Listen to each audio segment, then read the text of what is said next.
Assalamualaikum warahmatullahi wabarakatuh. Jumpa lagi dengan saya, Ramadan. Kali ini saya akan membahas tentang interaksi wilayah. Namun sebelum saya membahas materinya, jangan lupa like dan klik subscribe dan tekan lonceng untuk keberlanjutan video biografi. Terima kasih. Pertama sekali saya akan membahas apa itu interaksi wilayah. Interaksi wilayah adalah suatu hubungan timbal balik yang saling berpengaruh antara dua buah wilayah atau lebih yang dapat menimbulkan gejala baru, kenampakan baru, atau permasalahan baru. Penting diingat, interaksi wilayah itu tidak hanya menimbulkan dampak positif, namun juga menimbulkan dampak negatif.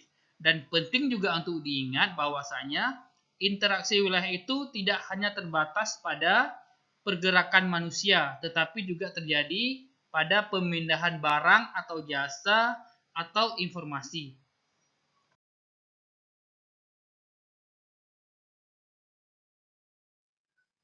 Terjadinya interaksi di setiap wilayah, baik antara desa dengan desa, kota dengan kota, maupun desa dengan kota, tentunya ada faktor yang mempengaruhinya.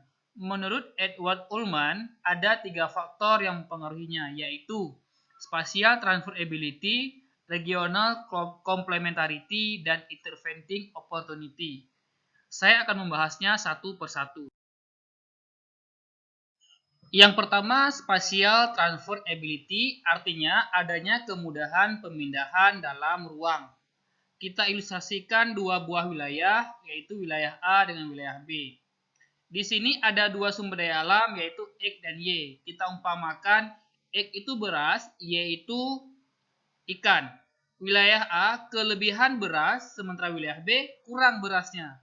Wilayah A kekurangan ikannya, wilayah B lebih ikannya.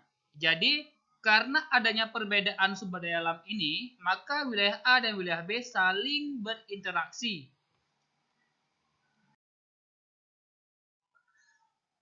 Yang kedua, regional complementarity. Ini artinya adanya wilayah-wilayah yang saling melengkapi. Kita ilustrasikan 3 buah wilayah A, B, dan C. Dan di sini di A, B, dan C kita ada X, Y, dan Z. X itu kita umpamakan sebagai beras, Y sebagai ikan, Z sebagai sayur. Kita lihat, wilayah A kelebihan beras, kekurangan ikan sama sayur. Wilayah B kelebihan ikan, kekurangan beras sama sayur. Wilayah C kelebihan sayur, kekurangan beras sama ikan. Jadi karena adanya perbedaan kebutuhan yang dibutuhkan di setiap wilayah, maka wilayah A, B, dan C saling melengkapi. Interaksinya itu kuat.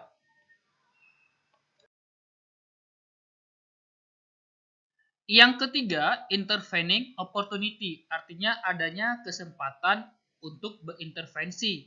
Di sini artinya ada wilayah yang memiliki kesempatan untuk mengintervensi dua buah wilayah lainnya. Kita ilustrasikan lagi, wilayah A, wilayah B, dan wilayah C. Wilayah A, kelebihan beras, kekurangan ikan. Wilayah B, kelebihan ikan, kekurangan beras. Sementara wilayah C, kelebihan beras, kelebihan ikan. Sehingga wilayah C ini bisa mengintervensi sehingga interaksi antara wilayah A dan wilayah B itu jadi melemah. Kenapa?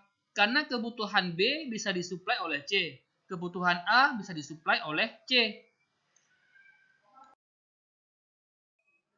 Oke, selanjutnya kita akan membahas tentang teori-teori interaksi wilayah. Teori interaksi wilayah ada 4. Yang pertama, teori kekuatan interaksi ataupun model gravitasi. Yang kedua, teori titik henti. Yang ketiga, indeks konektivitas. Dan yang keempat, kekuatan hubungan ekonomis. Kita akan membahas satu persatu. Yang pertama, teori kekuatan interaksi ataupun teori gravitasi. Fungsi rumus ini adalah untuk melihat seberapa besar kekuatan interaksi antara dua buah wilayah, baik itu wilayah A dengan B, C dengan D, dan seterusnya. Di sini ada rumusnya. IAB sama dengan K kali PA kali PB per DAB kuadrat. IAB artinya kekuatan interaksi antara wilayah A dengan wilayah B. Sementara K itu nilai 1 konstanta. PA itu jumlah penduduk di wilayah A, PB jumlah penduduk di wilayah B, dan DAB jarak yang menghubungkan wilayah A dengan wilayah B.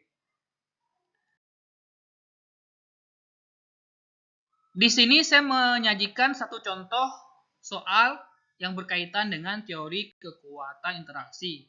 Diketahui ada 3 buah kota A, B, dan C. Diketahui jumlah penduduk setiap kotanya dan jarak setiap kotanya. Pertanyaannya, manakah dari ketiga kota tersebut yang lebih besar kekuatan interaksinya? Apakah antara A dengan B atau B dengan C? Nah, teman-teman bisa menghitung ataupun menyelesaikannya sendiri dengan mensubstitusikan ataupun dengan memasukkan yang diketahui ke rumus yang di pembahasan sebelumnya. Selanjutnya, saya akan membahas tentang teori titik henti ataupun breaking point teori. Rumusnya DAB sama dengan DAB per 1 tambah akar dari PB per PK.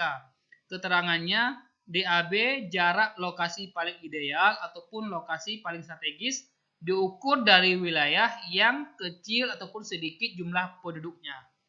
DAB jarak antara kota A dengan kota B ataupun jarak antara wilayah A dengan wilayah B. PB adalah wilayah dengan jumlah penduduk yang lebih besar. PK adalah wilayah dengan jumlah penduduk yang lebih kecil. Fungsi rumus ini bisa membantu kita untuk, misal begini, antara dua buah wilayah, wilayah A dengan wilayah B, kita ingin membangun sebuah pasar. Kita bisa menentukan pasar itu lebih cocok kita bangun di dekat wilayah A atau lebih cocok kita bangun di dekat wilayah B. Maka disitulah fungsi rumus ini.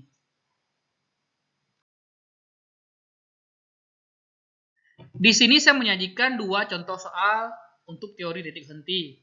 Bisa teman-teman selesaikan sendiri.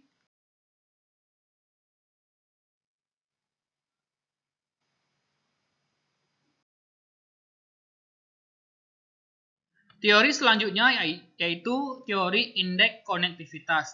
Teori ini kita bisa melihat besarnya interaksi di satu wilayah berdasarkan jumlah kota dan jumlah jaringan jalan yang menghubungkan kota-kota.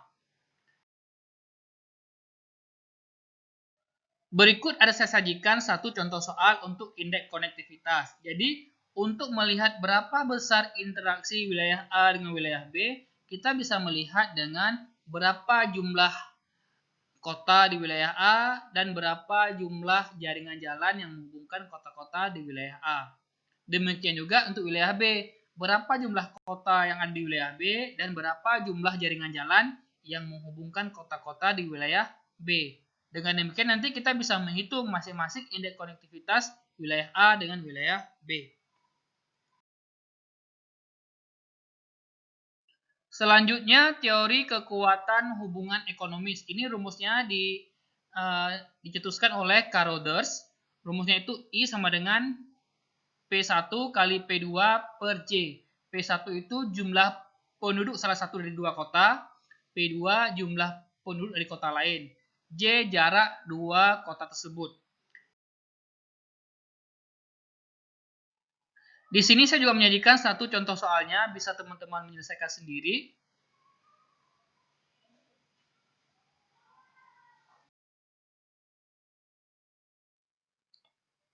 Untuk hari ini itu saja dulu. Terima kasih atas segala perhatiannya. Assalamualaikum warahmatullahi wabarakatuh.